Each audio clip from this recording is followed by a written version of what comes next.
태도라는 게 신뢰라는 게 한두 가지 이벤트와 짧은 기간으로 그렇게 만들어지지 않는다는 거죠. 그걸 사람들이 어느 순간 나와가지고 어떤 장면을 보였다고 해서 그걸로 자기한테 박수를 치면 그게 영원히 갈 것 같고 계속 지속될 것 같다는 착각에 빠지거든. 그렇지 않거든. 국민의힘은 상임위원장을 예. 선출을 합니다. 원내대표가 지명하지 않아요. 의총에서 뽑아요. 자기들끼리 막 나는 이번에 법사위원장 내가 도전한다 하고 자기들끼리 막 도전을 해요. 그런데 우리 당은 여전히 원내대표가 지명을 합니다. 이게 더 오히려 더 후진적인 것 아닐까. 많이 후진적이죠. 지명 정도가 아니라 그 명부가 있어. 순위표가. 사실상 그렇죠. 1, 2, 3, 4 해가지고 아니 있다니까 실제로. 그러니까 나이 많은 사람, 선수 많은 사람으로 이렇게 쭉 순서가 있어요. 그래서 정청래 대표가 전에 왜 상임위원장 못했잖아 21대 때. 네. 못했어 맞아. 나이가 어려서 그런 거거든. 나이 많은 척하고 다니지만 나이가 어려가지고 그때 그게 순서가 안 돌아서 못했는데 순서가 돌아왔는데 또 안 시켜줬지. 나중에 네. 이제 의원이 되시면 의총에 들어가서 아시겠지만 네. 들어가면 굉장히 좀 황당하고 속상합니다. 경찰청장이 소집하는 네. 시도 경찰청장 회의 이런 거 하잖아. 네네. 그럼 거기에 탁뭐 이렇게 이것이 달고 네 개 다 가서 막, 앉아 있잖아. 주렁주렁. 네. 그것들 앉아가지고 실질적으로 토론합니까? 안 하지. 못 하잖아. 네, 네, 네. 거의 비슷해. 아 그래요? 그래서 대통령 국무회의 생중계 하시는 게 되게 중요한 거예요. 의총장에서 그러니까 우리가 어디 가가지고 예를 들어서 뭐 반상회 같은 모임을 한다 해도 네네. 얘기하는 분이 있고 그렇죠. 그냥 가만히 듣는 분이 있고 네, 네. 누구 말을 이렇게 눈치 보다가 다수인 쪽으로 가서 그냥 붙는 사람이 있고 이렇잖아요. 똑같아. 적어도 저는 대한민국 민주 세력의 본진인 민주당의 의원총회가 그럴 거라고는 꿈에도 생각을 안 했거든요. 얘기하는 사람만 한다고 그랬잖아요. 네네. 그러면 앉아가지고 그 얘기를 경청이나 하면서 아, 어떤 사람 말이 맞는지 내가 그래도 듣고 판단이라도 해야 되겠다 하면 괜찮아. 계속 쑥쑥쑥쑥.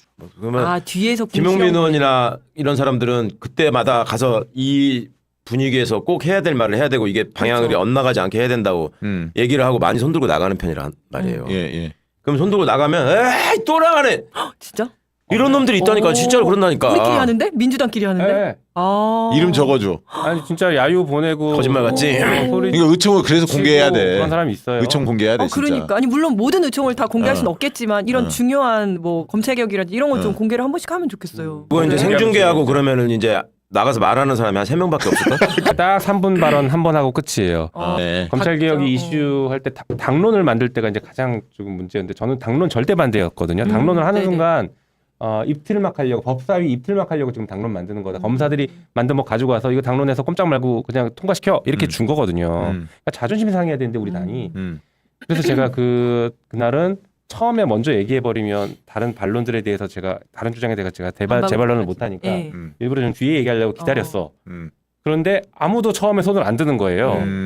그냥 당론 되겠더라고요. 오. 당론 하겠습니다. 토론하십시오. 근데 아무도 손 안 들고 네. 당론 되겠더라고요. 그래서 어쩔 수 없이 처음에 손 들고 나간 거예요. 제가. 아니 나는 거기서 뭐 자기 생각이 그러니까 그럴 수도 있어요. 근데 여러 번 말씀드리지만 제일 속상한 게 우리 당 의원을 상대로 자기들이 선거 때 그걸 위해서 선거에 나서서 출마했고 이걸 이루겠다고 다 얘기한 사람들이. 맞아요. 21대든 20. 근데 그 사람들을 상대로 설득을 하는 게 정말 마음이 참담해요. 그러니까. 그치. 어떻게 우리 편한테 이걸 다시 설명을 해야 된다는 게 그것도 밑도 끝도 없어. 그렇게 막 한참 얘기하고 있으면서 자 이래서 이건 이런 과정을 통해서 수사 기소 분리가 중요하고 하면은 다 앉아가지고 헤이 뭐 경찰 팀이다 똑같아. 맞아. 그러고 있으면 그거를 너 이리 나와봐.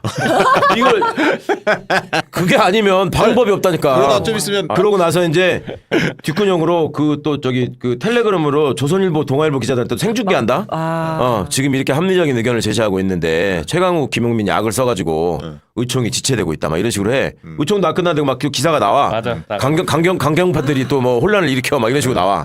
그러면 또 지나가고 한참 지나가잖아. 그러면은 좀 너무 늦었는데 밥 먹고 갑시다. 뭐 이런 놈이 생겨. 이게 수정안을 이제 통과시켰을 때 어떤 의원님이 저한테 솔직하게 얘기해 주는데 저는 그 의원님의 발언이 사실은 저는 힘이 되긴 했어요.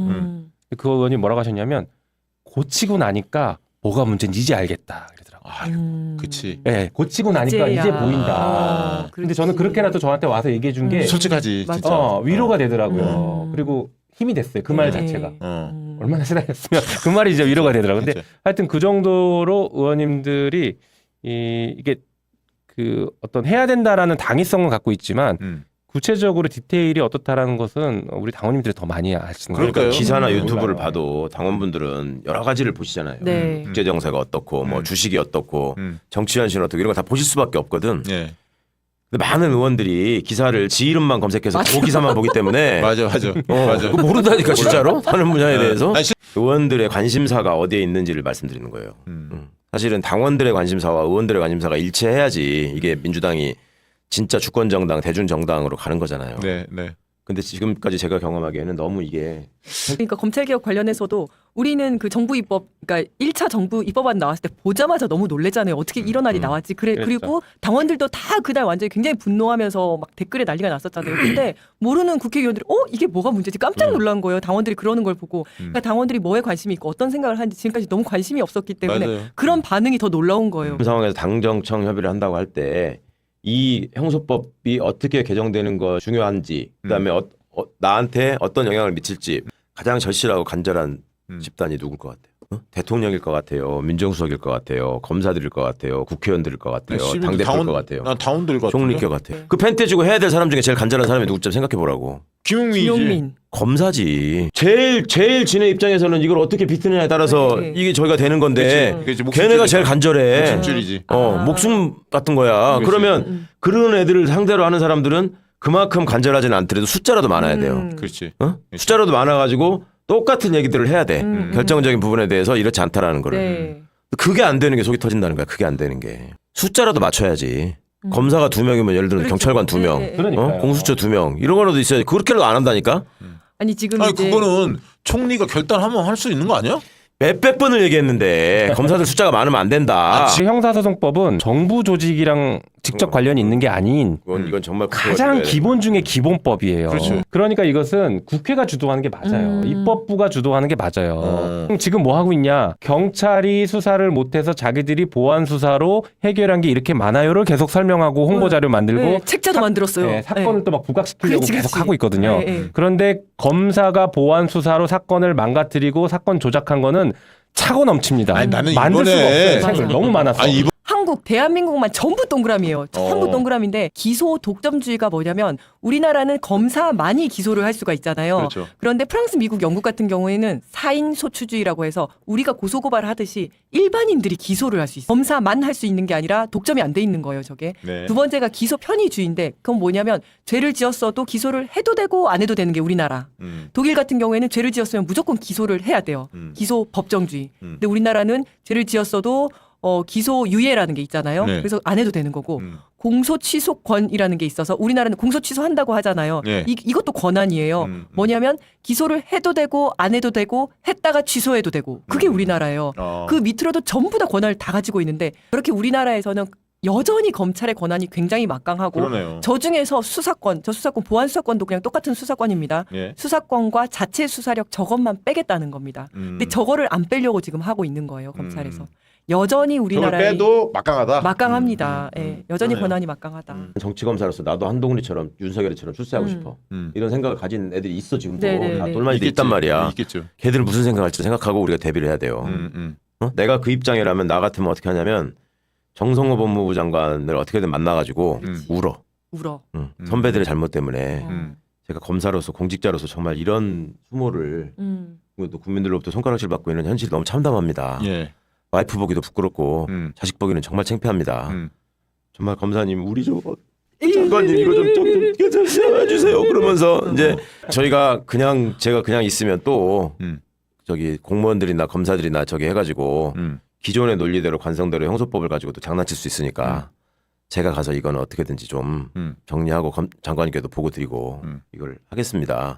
그러면 일반적인 장관 입장에서 얼마나 이뻐요. 와가지고 울면서 그러면 네. 그러면 그 다음에 이제 내가 중수청이든 행안부든 뭐 어디로 파견 가는 거야. 이제. 형소법 저희 TF로 들어가. 네. 그럼 거기 가가지고 이제 제가 연차도 아직 낮고 저는 뭐 이 중앙행정 경험 같은 잘 없으니까 하여튼 시키는 일 제가 다 하고 마지막 보고서 초안 제가 항상 정리하겠습니다. 내가 말했잖아. 이게 처음 누가 잡느냐가 중요하다고. 네. 여기다가 이제 곳곳에다가 폭탄들을 숨겨놓는 거야. 숨겨놓고 가서 보고하는 거야. 보고하다가 또 울어. 지금 보는 놈은 또 그랬겠지 하고 이제 해. 애초에 지가 원하는 방향의 그거를 반드시 이거 만들면 하나 더 만들어. 그거를 TV조선 기자한테 주는 거예요. 이제 중앙일보 기자한테 주는 거고. 이 안에서 이제 뭔가 쟁점이 돼서 붙을 만한 거를 부각시켜서 막 만들어 이제.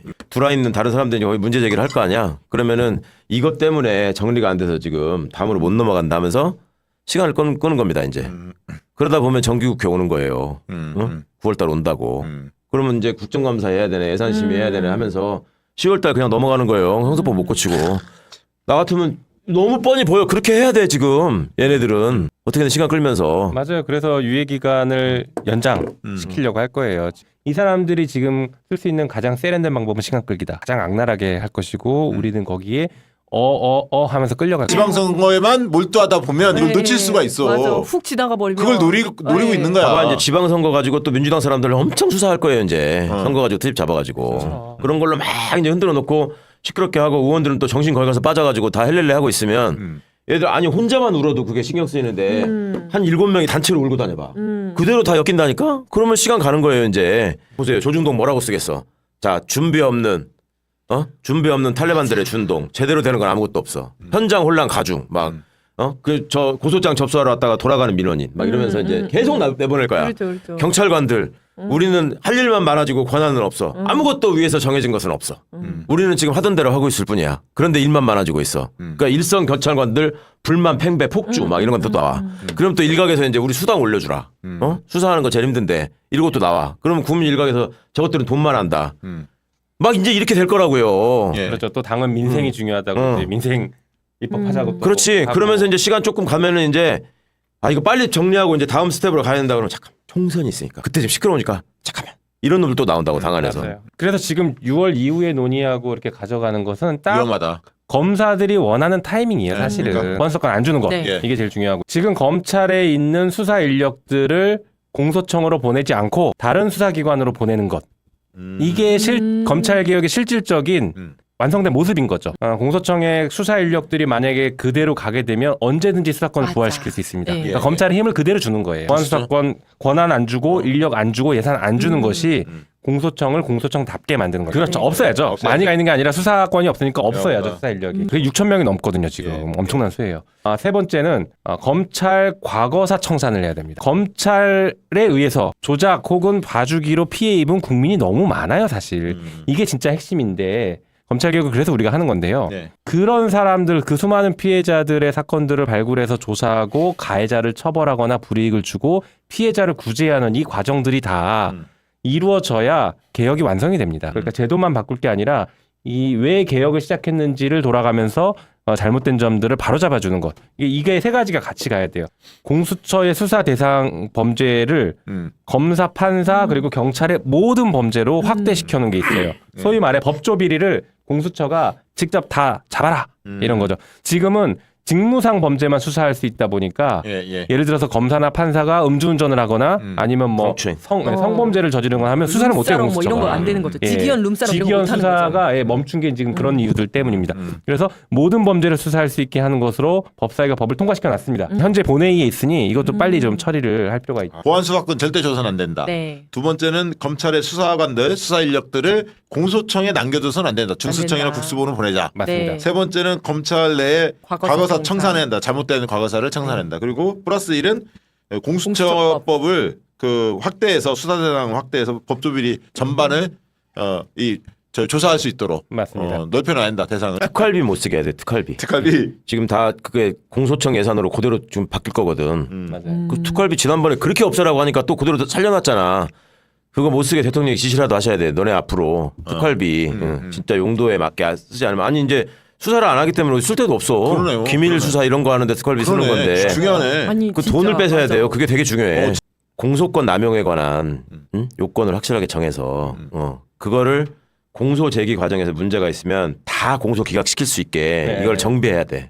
공소권 남용의 사례가 굉장히 많은데, 네. 그러니까 많죠. 법 왜곡죄까지 가지 않는 공소권 남용 사례가 훨씬 많거든. 네. 그렇잖아. 법 왜곡죄로 처벌하는 거는 진짜 극단적인 최후의 경우예요. 네, 네. 근데 그 전 단계에서 장난치는 게 많잖아요. 예. 그 공소권 남용을 법원이 그것만 제대로 감시하고 견제했어도 그렇게 장난 못 치거든. 맞아요.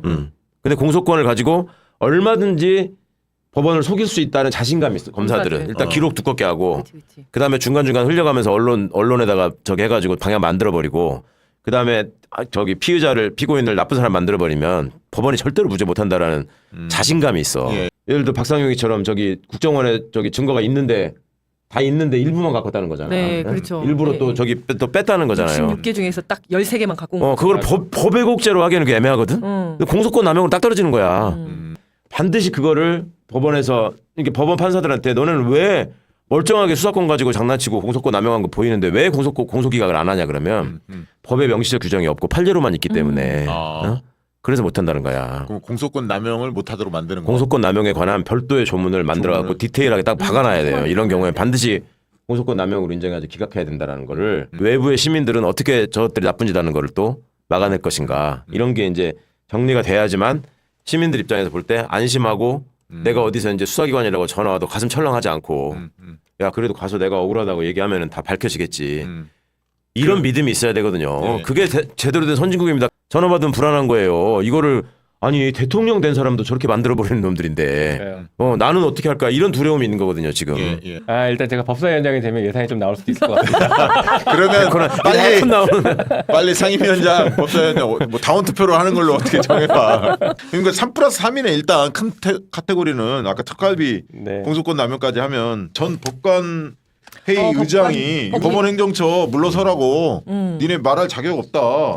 이 네. 법원행정처 폐지와 사법행정위원회 설치와 관련해서 2017년부터 예. 전국 법관 대표회의가 선도적으로 논의를 주도해 왔다 이렇게 얘기를 하더라고요. 그래서 여기에 대해서 그렇게 계속해서 고민을 해왔으면 지금 벌써 한 10년째 된 거잖아요. 예. 네, 그렇다면 여기에 대해서 상당한 전문성도 있을 것 같고 이제 본인들이 이야기하는 게 지금까지 이제 우리가 잘못했기 때문에 이런 얘기들이 나오는 거 아니냐라고 반성한다는 취지로 네, 얘기한 거야. 맞아요. 네, 그러면서 법원 행정처 빠지고 우리가 논의를 주도해서 해야 된다. 이렇게. 김예영 예. 전국 법관 대표회의 의장을 2년 동안 이끌었던 분이라고 하는데 국민들이 왜 사법부를 불신하는지 그런 부분에 대한 직시한다. 그 얘기를 했어요. 그런 취지의 맞아요. 말씀을 이렇게 이야기하는 사람 처음 봤어. 왜 판사가 법원 행정처는 빠지라고 했을 것인가를 생각해 보셔야 돼요. 법원 행정처에도 다 판사들이에요. 네. 네.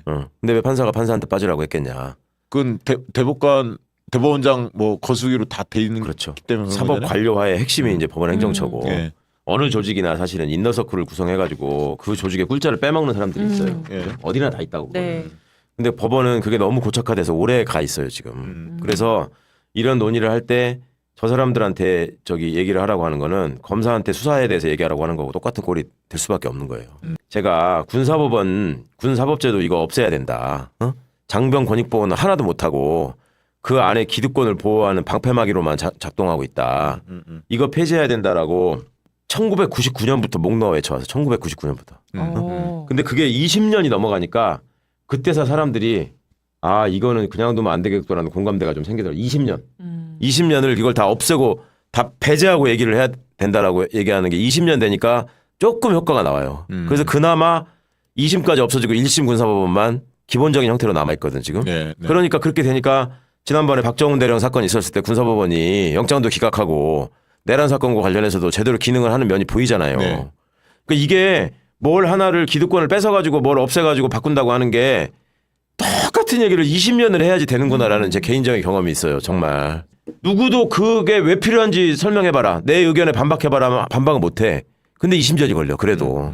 그러니까 우리가 지금 이 검찰개혁의 과정에 대해서 많이들 조바심도 나고 화가 나시겠지만 70년 동안 얘기를 해온 게 왜 지금도 안 되는 거냐라고 말씀하시는데 실제로 굉장히 강력하게 얘기하기 시작한 거는 문재인 정부 때부터예요. 그래요. 사실상. 맞아요. 노무현 대통령 시절에 맞아요. 뼈저리 느꼈고. 그럼 느꼈고 이제 한 10년도 안 된 거예요. 그러니까. 그러니까 이게 앞으로 약간의 시행착오나 삐걱거림이 있다고 하더라도 절대 성급하게 판단하지 마시라.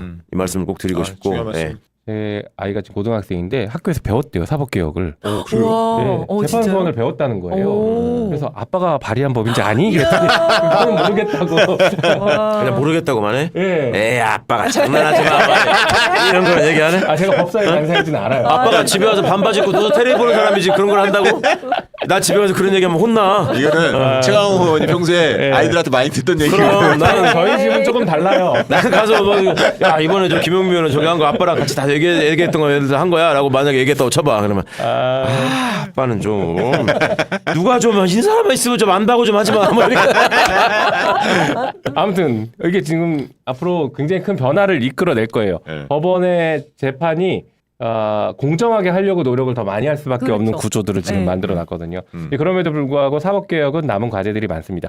사법개혁의 가장 중요한 정신은 사법부에도 국민주권을 관철시킨다는 겁니다. 입법부, 행정부는 국민주권에 의해서 계속 바뀌어요. 네. 그렇죠. 그러니까 사법부는 어떻게 해도 국민주권이 관철이 안 된단 말이죠. 그러니 국민주권을 관철시킬 수 있는 방법으로 사법개혁을 해야 돼요. 법관의 인사를 예를 들어 프랑스처럼 예. 사법위원회를 둬서 사법위원회는 국민들도 들어갔거든요. 법관의 인사를 그 사법위원회에 준다. 대법원장이 하지 않고. 그러면 국민들이 판사들의 판결을 사후적으로 평가해서 이 사람들에 대한 사후적인 인사 조치를 할 수 있게 되는 것이죠. 예. 국민 주권을 관철시키는 방식이에요. 그럼 매우 네. 중요하지. 맞아요. 국민 참여 재판 확대하고 그래서 법관의 사실 판단의 영역을 국민의 상식, 국민의 눈높이로 바꿔놓자. 이런 것들이 지금 사법개혁의 가장 중요한 핵심이다. 이렇게 좀 검찰의 권한이 집중돼 가지고 저렇게 썩어 문드러져서 망한다고 얘기하잖아요. 예. 대법원장 권한에 비하면 그거는 또 그렇죠. 차원이 달라. 우리나라 대법원장 같은 대법원장은 세계적으로 없어요. 정말 이 대법원장 권한을 국민주권으로 어떻게 통제해야 될 것인지 굉장히 중요한 문제고요. 꼭 해내야 됩니다. 그렇지 않으면 이제 앞으로도 우리는 또 직위원 또 조희대 같은 판사를 볼 수밖에 없어요. 내일 또 중요한 사법개혁법 하나 합니다. 대법원의 위치를 서울특별시로 한다라고 하는 그걸 삭제. 네, 조항을 내일 빨리 삭제. 내려보내야 돼. 아니, 매우 이상한 법인 거예요. 그치, 서울 같은 서울에- 헌법기관인 그치. 국회도 서울에 둔다는 게 없고 헌법재판소도 위치를 두는 조항이 없는데 대법원만 특이하게 서울특별시에 둔다라고 돼 있어요. 아마 그거 빼내갖고 지방 보내고 거기 맞습니다.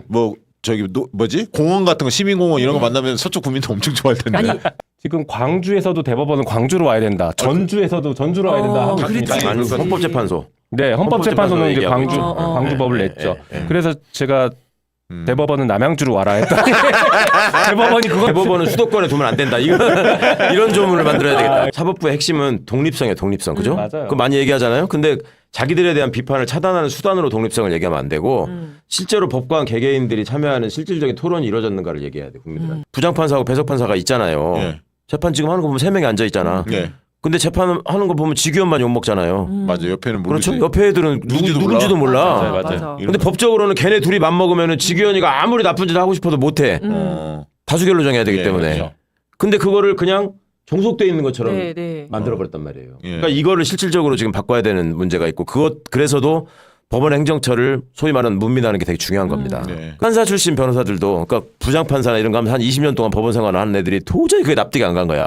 어떻게 그럴 수가 있지? 그러니까. 그래도 우리가 법원에 있을 때는 대법관이라고 그러면 진짜 막 하늘같이 생각을 하는 건데 그러게요. 그래서 이제 물어봤대. 대법관 해봤던 사람한테 그러니까 그럼 뭐라 그랬는지 알아? 그 사람들이? 조희대가 카리스마가 세서 아니면 조희대가 존경받아서 그런 얘기가 전혀 아니고요. 원래 그 안 해본 사람들이 몰라서 그렇지. 배석들이 부장한테 종속돼서 충성하는 것보다 대법관이 대법원장한테 눌리는 게 훨씬 세요. 그러더라는 거야. 아니 대법원장은 한 번에 공식적으로 이제 아니 대법관은 대법원장의 제청에 의해서 임명이 되잖아요. 네. 그러니까 저 사람이 나를 시켜준 사람이다라는 그 인식이 있는 거야. 경찰청 차장은 경찰청장이 시키는 게 아니잖아. 그렇죠. 네? 서울중앙지검장도 검찰총장이 시키는 게 네, 아니고. 네, 네. 그 대법관은 대법원장이 시키는 거야. 맞아요. 그러니까 조희대가 저렇게 제청 미루고 개기는 거예요. 어? 이걸 생각해 보시면 우리 민주주의가 지금 앞으로도 해결해야 될 과제가 얼마나 많은지 이제 검찰 다음에 진짜 사법부를 검찰을 제대로 해놓고 얼마나 형식적으로 있는지를 음. 진짜 많이. 알겠네. 근데 이번에 그렇죠. 검찰을 우리가 해체하고 폐지한 것은 기득권 카르텔 해체의 서막이에요. 아주 중요한 지금 첫 단추를 깬 거고 그럼요. 이 기득권의 핵심을 우리가 망치를 깨버린 겁니다. 그치. 그래서 앞으로- 저항이 심한 거예요 네, 지금. 앞으로 무너지기 때문에. 기득권 카르텔은 계속 무너질 거예요. 그러니까